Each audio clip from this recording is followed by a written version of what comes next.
Okay.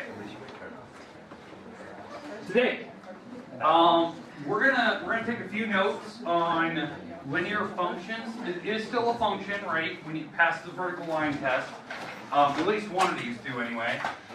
We are going to look at the different forms today, which is something you should have seen in Algebra 1, Algebra 2, so on and so forth. I wanted to talk about the cases. How do we know which one's which? How do we know if it's a function or not? Talk about the parts of them. Can we graph them? Can I give you data and you can actually go through them? And then talk about parallel versus perpendicular. Hopefully we can get through this pretty quick. I'm going to get through the majority. Today is more like a brief introduction. I'm not going to go too far in depth. I'm going to try to show you each part here pretty quick, and then we might do maybe one challenging problem today, one kind of tough one, just so you can get kind of a feel where I kind of mix everything together to see kind of how you can do. The homework is not going to be challenging for the most part, but we are graphing.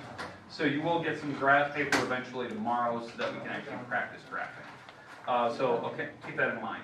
Let's go through this so we can actually discuss. Let's go through the different forms. So again, we are doing linear functions. So the word linear means that when you graph it, it is making a straight line. Because the root word for linear is literally the word line. That's what we're doing, straight lines. No curves, nothing like that. Curves are usually a type of conic, like a parabola, hyperbola, it's a type of conic, it's a curve. We're doing straight linear functions. So the idea is that when we're going through this, there's different forms on how you can actually write a linear function. The forms are like the equation, like what it's going to look like. So it's the equation of it. Okay, that's what I want to get through, because some people they know what a linear function is, they know it's a straight line, but do you know what it's supposed to look like? Do you know what the parts are right when you first glance at it? So like for instance, this is probably the most famous form that you have since Algebra 1. It's the one that most people always want to get their equation into. It's called slope-intercept form. The reason why is that most people, when they see it, they know the parts instantly. So what we use slope-intercept form for is really easy graphing. Like that's the one I use. When I want to graph something, that's the one I use. Because it's easy. Here's the actual equation so you can see it. It is y equals mx plus b. Like that's the form. Well, it's easy. Like if you know the parts, because it's always got two variables. These are two variable functions, right? It has an x and a y. That's called an independent and a dependent variable. The m in this formula is slope. Well, they have an s. So I think it looks too much like a 5. There's a Latin form for slope, and I don't remember what the actual word is, but they use the letter M for it. It's a good question I always ask. It's the number one question they always ask in college. M, so it means slope, and then the B number is the y-intercept. Okay, so the B is the y-intercept. So y-intercept is where it crosses the y-axis. So if you had the two parts, it's pretty straightforward that you can go immediately into a graph. Now the problem is with this is knowing how to graph these two curves. That's really what it comes down to. The slope is kind of like the direction that the line is traveling. It's called a rate of change. Is a rate of change. So it's kind of like the idea that when we did the differential quotient the other day, the differential quotient is the rate of change. The difference is between this slope-intercept form and my differential quotient is that the differential quotient is an instant rate of change. This is more what they call an average rate of change.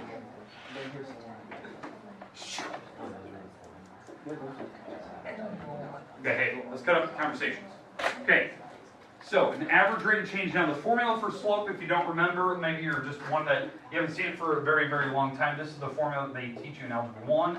You subtract the x's, you subtract the y's. The y's are actually on the top. It's rise over run. Rise over run. So when you're actually graphing a linear function, you actually use the y-intercept or across the y-axis point. This is actually the starting point. That's actually what we use it for. It's the start. And then you can use the slope for where you need to go from there. All slope is just a fraction And you're just trying to come up with where does it go? Like what direction is it flowing? So that's kind of the idea here. So give me an example of this. Let me get rid of this. I'm going to put a graph up here on the board so we can actually take a look at one here. All right, so here's my graph. Let's make this small. I don't need to have it huge. Okay.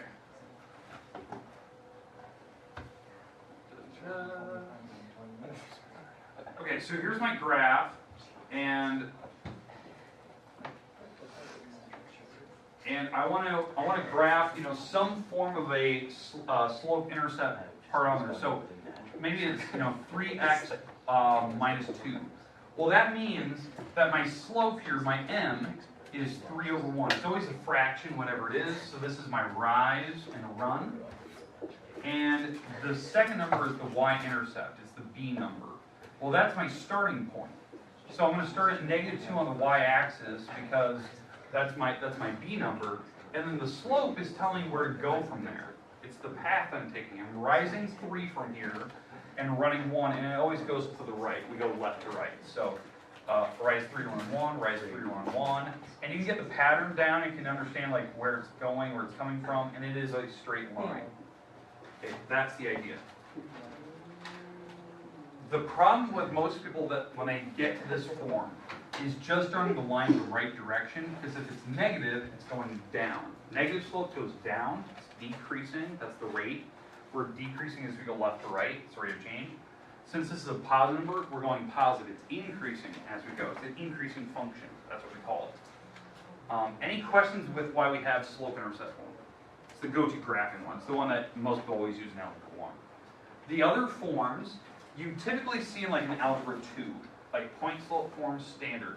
General, I'm betting on, you've probably never seen it. It's something that they say for like help. And then the special cases are the ones that most people like see for the first time and they're like, oh god, I don't remember what to do with it. So, but this is like a go-to for graphing. Now, let's go to the second one here. Alright. Again, we'll come back to this. This is, again, today's just the intro, what we're doing. Okay, the second type is called point slope. So point slope form. Okay, now that form has a different look. Like the actual formula is different, but what we use it for, it's great for taking a graph and going immediately into the data for it. So if you have a graph, can we actually take and come up with an equation? Can we go with the data, or can we come up with an actual equation so we can use it for prediction? Some like formula for it. Okay, so let me give an example here. Let's say that this is my linear function, whatever these two dots are, and that's what it's forming. Well, all I need is two actual coordinates, some points, and we can actually go right into the actual form. Okay, because the actual equation itself looks like this.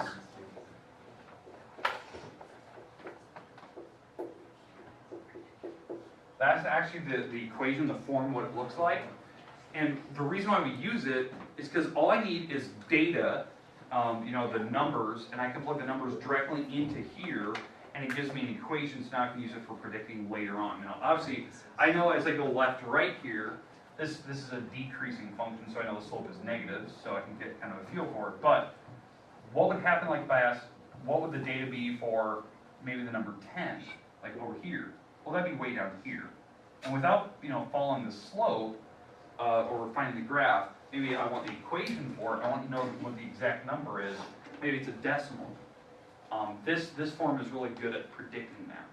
Okay, so how this works, this is just one of your coordinates that you're going to plug in, the x1 and y1. It's one of these two.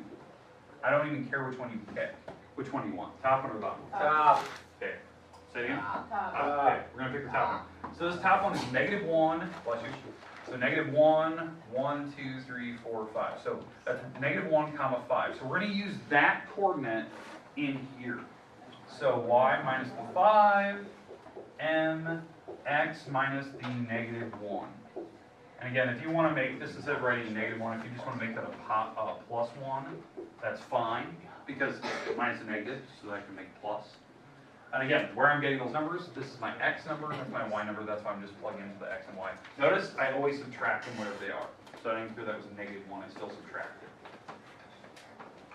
Okay, now the slope, the m, we have to just do it by old school slope formula. So we have to figure out the rise and run. Well, this coordinate here is 2, 2. So we're going to have to do the old school slope formula so I can plug in my m. So the slope formula, I'm going to subtract the y's on the top, subtract the x's on the bottom. So it's the average rate of change. So y minus y, that's 5 minus the 2. That's my y numbers. Subtracting the x numbers, -1 minus the 2. And yes, it does matter the order you subtract on this. You can't just, put them in any way you want. I went top minus the bottom. So that's the way I have to stick with it. So 5 minus 2, -1 minus the 2. So this turns out to be 3 over -3, which means -1. So this number here is a -1, or -1 over 1 if I simplify it. Okay, questions with how I found the slope though? All right. Again, why we have this form, I want an equation. I want to take data and come up with an actual formula so I can use it to predict something later. Because like what I said earlier, what happens when you get to 10 down the road? Like 10 down here. Well, I can plug in the 10 into x now and use it for predicting. I can see what my number will roughly be. 10 plus 1, which is 11. I'm going to take that times a -1, and I'm going to have to add the 5 to it. So that's a -11. And if I add the 5, that would be -6, 1, 2, 3, 4, 5, 6. That's where the graph will go through. And again, I can use that for predicting. Now the graph will eventually tell me that, but if I don't have a graph in front of me, I just have random data, that's what the formula is useful for. I can go 50 down the road without having to graph it. So you're saying we never have the graphing machine? Not for like, if we use point slope, we typically don't graph those. We use it to predict what will happen later. Okay, questions with point slope forms. Now, standard, this one we use for story problems, in Algebra 2. You take some story, and maybe they're relating a couple different things off of it.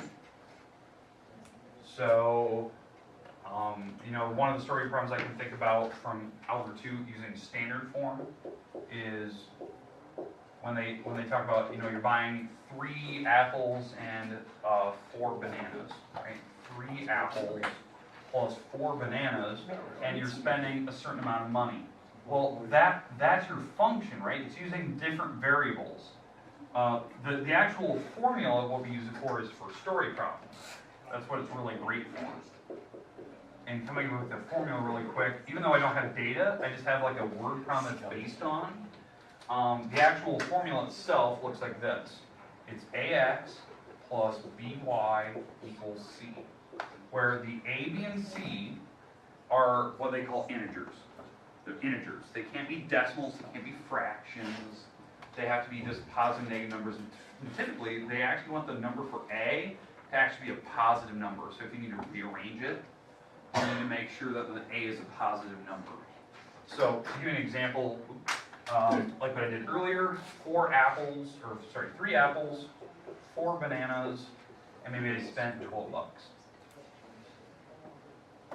Okay, so and then what this is going to represent is just an infinite number of answers, because I can come up with different values I could plug in here that could potentially give me the right answer.